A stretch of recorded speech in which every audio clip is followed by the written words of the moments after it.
She said a radical Muslim is someone who prays 5 times a day, someone who believes in the word of the Quran. To alienate the Muslim community, create them as the other, and to start making over-exaggerations about these potential attacks that haven't happened just because you grew up in the Middle East and because you speak Arabic and you understand the culture and that's where you get your credibility from. I understand the culture and I speak the language too. My parents chose to come to the United States from living under military occupation in Palestine. You guys may be familiar with Brigitte Gabriel, a Lebanese Christian pro-Israel Islamophobe that the Zionist propagandists like to wheel out as their token Arab that hates Muslims for simply existing, just like they do. What's interesting is this complete shell of a woman hasn't actually debated anyone of any substance. Sure, she's had a couple of appearances on Piers Morgan's show where she's been allowed to ramble Israeli lies justifying why that evil regime should genocide and starve civilians and children, but never an actual real debate, as I said. I did, however, find a clip where Brigitte came up against a very articulate Palestinian American Muslim sister who absolutely wiped the floor with her. Let's take a look. You said the radicals are estimated to be between 15 and 25%, according to all intelligence services around the world. That leaves 75% of them peaceful people. Where does that statistic come from? That statistic comes from the combined intelligence of the Australians, the Canadians, the Jordanians, the Israelis, the United States, countries that share intelligence who are now monitoring what's happening in the world today. You're saying 180 million to 300 million Muslims are radicals? But you're talking about that fraction out of 1.2 billion people. Now, the majority of 1.2 billion people are peaceful people. They are not strapping bombs on their bodies. They are not going out blowing up people. They don't want to kill people. Nor are the 15 to 25%. 15 to 25% are radicalized. Now, not every single one of them wants to blow himself up, but they either support terrorists who want to blow themselves up, provide them with financing, provide them for money, provide them with logistical support. 15 to 25% have been radicalized. Brian, Miss Gabriel speaks out of 2 sides of her mouth. I mean, first of all, in one breath she'll say the West must support moderate Muslims and the moderate Muslims must speak up against terrorism. And in the same breath she'll say peaceful Muslims are irrelevant. Miss Gabriel needs to make up her mind when it comes to what is radical Islam. When asked by Australian News, she said a radical Muslim is someone who prays 5 times a day, someone who believes in the word of the Quran, which is the Muslim holy book, someone who believes the Prophet Muhammad, may peace be upon him, is a perfect man. That's basically every Muslim. So I have no idea what she means. Where is the room for moderate Islam? The moderate Muslims, they can organize. Where are their collective voices? Where are the voices of the moderate Muslims speaking when girls kidnapped by Boko Haram disappear and we still do not know where they are? We hear that quite a bit on Fox News. Where are the moderate Muslims? What's the answer to that question? There are people out there that stood up on Boko Haram, on terrorism, on 9/11. There are national Muslim organizations who continue day in and day out to put out statements. Is the media covering it? I don't have control over the media to cover these stories. And I don't have to prove to anyone that I am an American born and raised in Brooklyn, New York.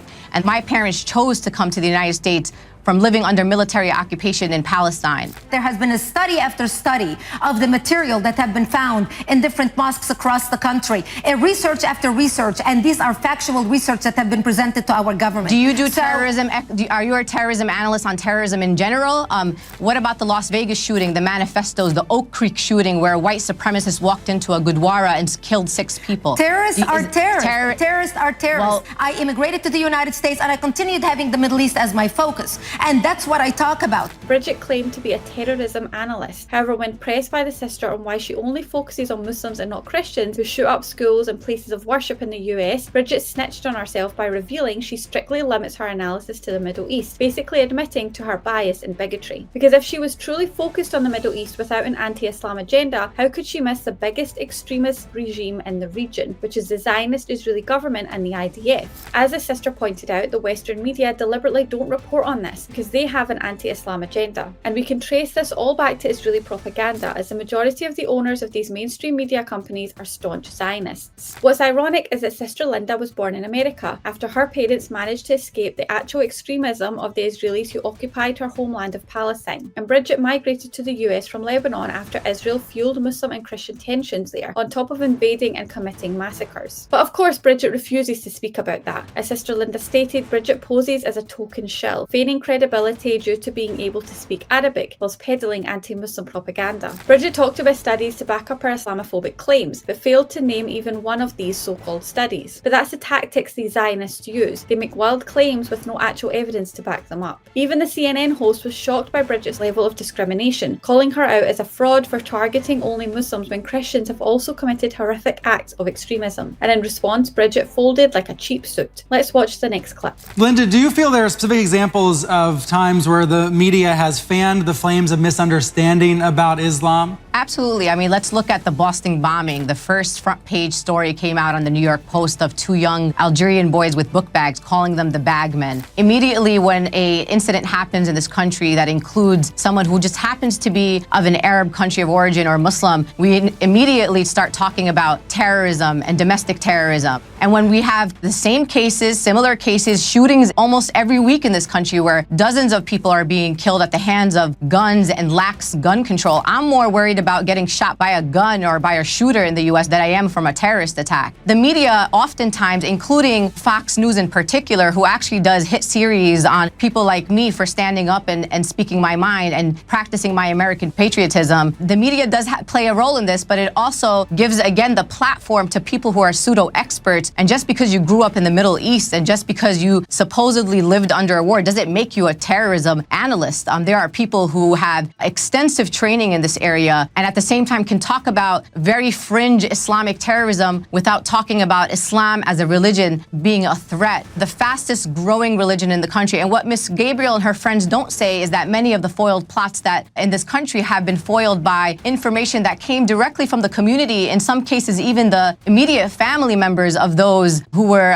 alleged to be organizing a terrorist attack or traveling to places like Pakistan and others. We're talking about, as two Americans, about how we can protect our country. We are both faced with an enemy wishing both our destruction. When you're talking about plots of mass scale, somebody parking a car about to explode in Times Square, or want to blow up the subway system in New York, or want to blow up the Sears Tower in Chicago, we're talking about the mass killing of thousands of Americans, if not millions. That is what we need to be discussing and how we can protect the country. Isn't that fear-mongering? To use the words like thousands and millions, isn't that fear-mongering? The idea here is that you want to talk about terrorism, let's talk about terrorism and let's be prepared. But let's not prepare the American people that all terrorism that happens around the world comes from the Muslim community. That's the point that I want to debate with you here. Well, is that the idea here that terrorism is a serious issue, but terrorism does not equal Islam, it does not equal Muslims. I am from New York, I live in New York. I was here in New York on 9/11, Ms. Gabriel. I understand the impact that 9/11 had on communities in New York City. I could have been in the World Trade Center, I could be dead here today. There were Muslim responders, there were Muslims, 75 Muslims died in 9/11, including a first responder, Salman Hamdani. So I want you to understand that if you want to combat terrorism, you need to work within the Muslim community. You need to make sure that we are part of that discussion. And the quote moderate Muslims that you're talking about, which are almost every Muslim living here in this country,